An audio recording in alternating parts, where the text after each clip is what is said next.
What's happening, my horror homies? I hope everyone is doing alright. I'm Vas, and it's that time again where we take a look at the movies, what I have been watching, this time in my birthday month of March. I've had a short hiatus off YouTube, which has allowed me to watch a ton of stuff, so in the interest of brevity, I will keep it for the most part to horror. So let's get down to business. Let's get down to business. Give you one more night to get this. We've had a million nights just like this. So let's get down to business. Don't you want it? Don't you want it? Don't you want it? Don't you want it? Don't you want it? Don't you want it?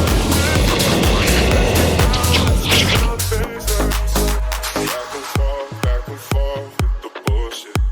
You know I said it before, I don't mean it.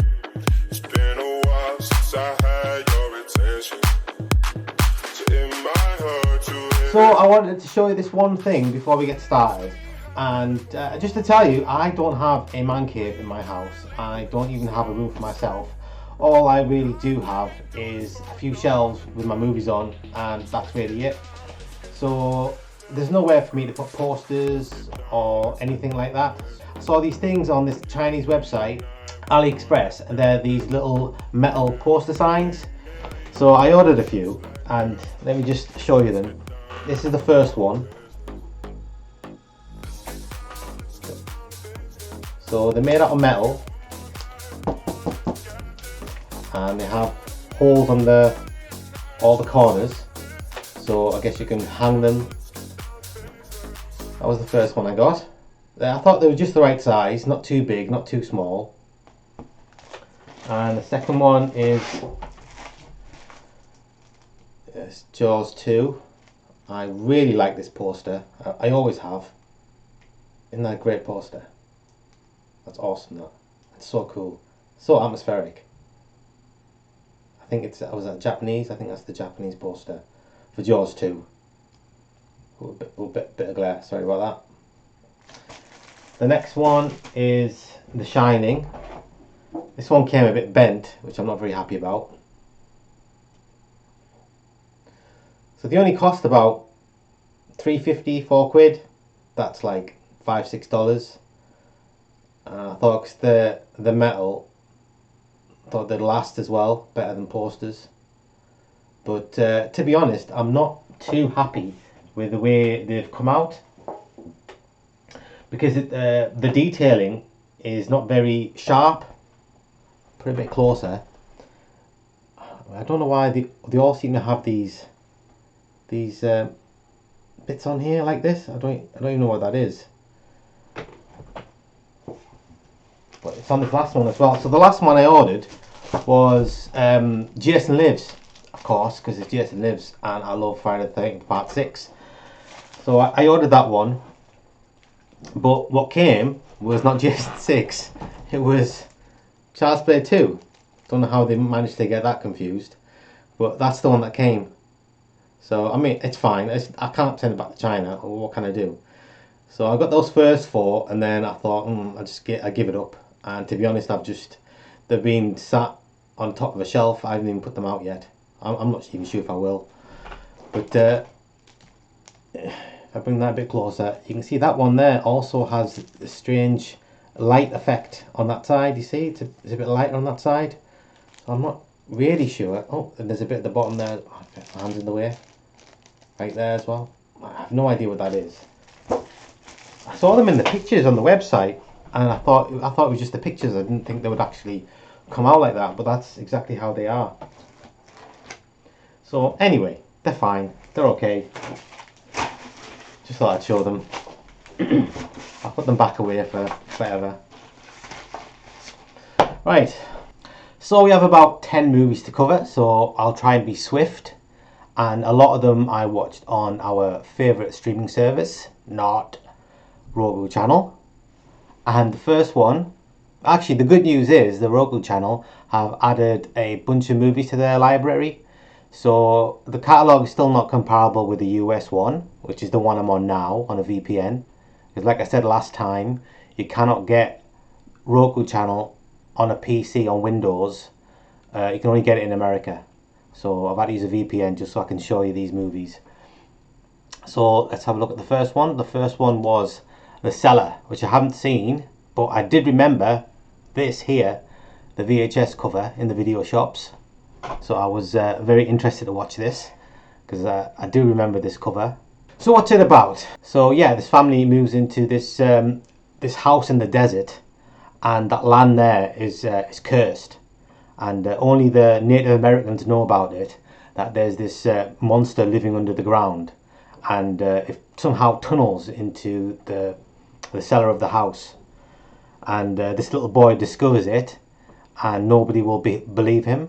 Especially his father. His father's like got a really bad temper. Yeah, the dad's really angry all the time. He's just lost his job as well. So the dad, he's not believing the son until he comes face to face with a monster at the end.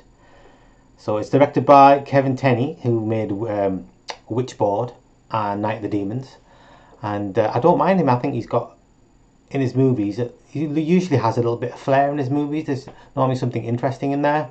But this one, I have to say, this one was not a very good film. It's very slow going. It's very low budget as well, but it's really dull.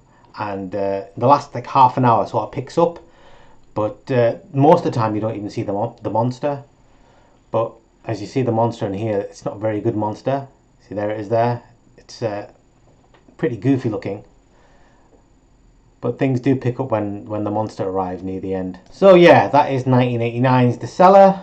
It's low budget, it's dull, it's not scary, and it has a wholly unnecessary voiceover at the beginning and the end, which seems to be there just to pad the running time. Not recommended. Next up we have, also on the Roku channel, Blood Diner, 1987, and this is a terrible film. So bad. The best thing it has going for it is the poster art, which also I remember from the video shops. And I like it a lot. It makes the film look really good, and it's not. So yeah, these brothers, they're going around killing people and they're serving them up in their diner, and at the same time they're collecting the body parts, and they're going to make this vessel for this demon who they're going to summon up through this sacrifice. And the movie is awful. The acting is so terrible. It's meant to be a horror comedy, but it's not funny in the least. And the dubbing on it is dreadful also. The only saving grace really is the gore in the movie, and there's quite a lot of it, and it's quite good, but the rest of it is just, and it was really the only reason that kept me watching right to the end. So another one not recommended. Next we have the 1991 film 976 Evil 2, The Astral Factor, sequel to the 1988 original. So let's take a look at the artwork first.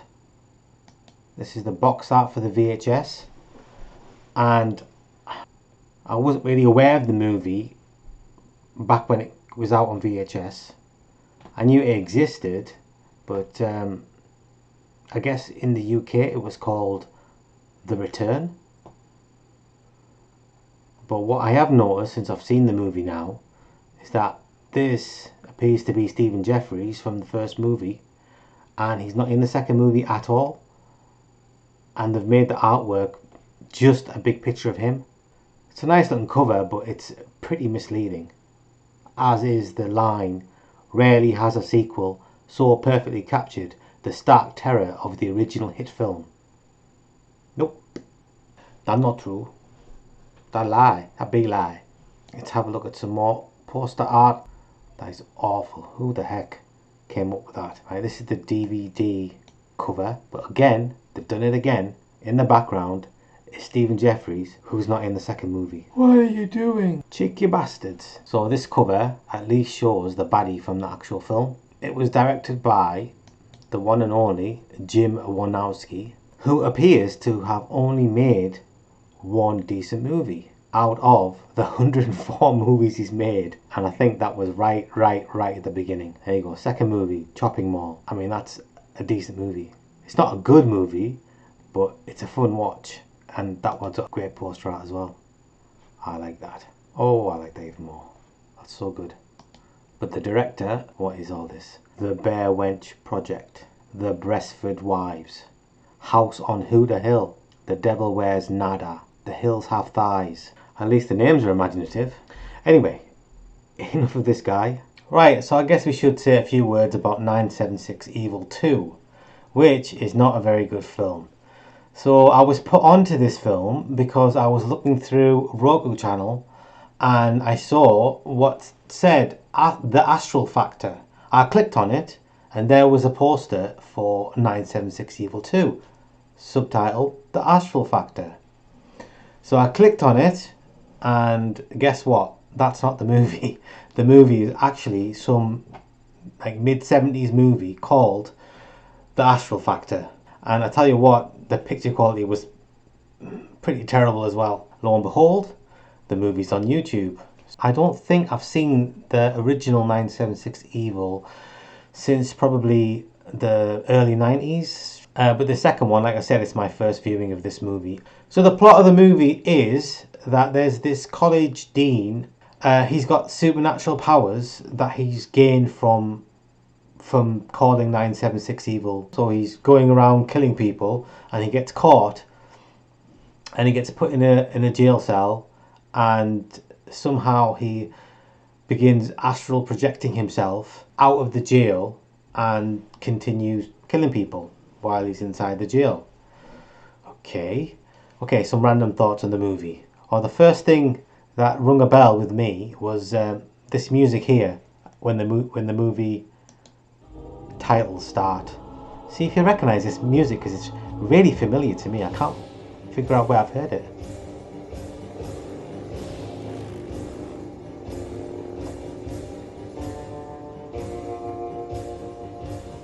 Not the guitar, that background. Do do do do do do do do. That's, I know that music from somewhere else. I've never seen the movie before and I recognize the music. Anyway, that's here nor there. Okay, so the movie is boring and it's stupid and it's not very interesting and it drags from beginning to end. Alright, yeah, there's one good kill scene in the movie.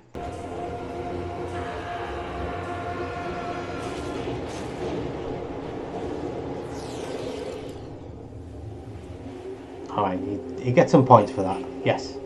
So the other interesting part in the film is the main girl and her friend.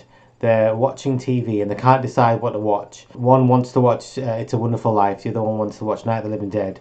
Anyway, the main girl leaves and the other one, she's watching TV, and then the baddie, he comes up on the TV and he's got this remote control and he zaps her into the TV. So she finds herself inside It's a Wonderful Life. So that's quite neat.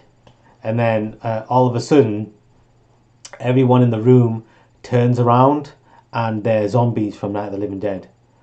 And then they proceed to kill her. So that's the one kind of imaginative scene there is in the movie, aside from that one kill. So that's 976 Evil 2. A very bad film. Not recommended. Don't watch it. The next movie is the 1981 slasher film, Just Before Dawn. Another movie I've not seen before.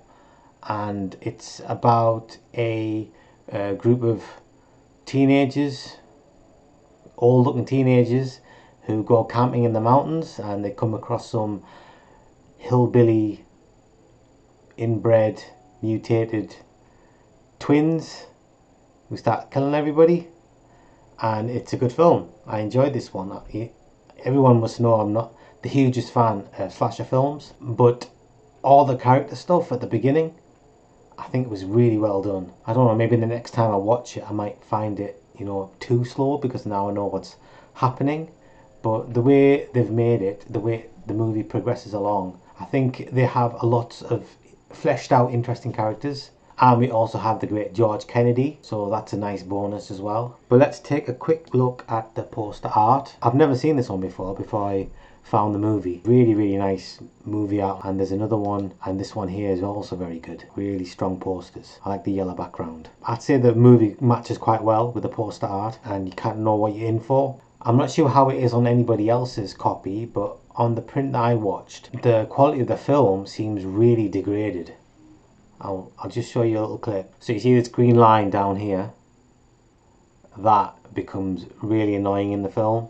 It's not there all the time. It comes and goes. But when it's there, sometimes there's 2 lines there. It's moving on. Look how thick it is there. Wow. So the picture's quite decent. I mean, it's got those kind of little dirt marks, you know, the hairs and all that business.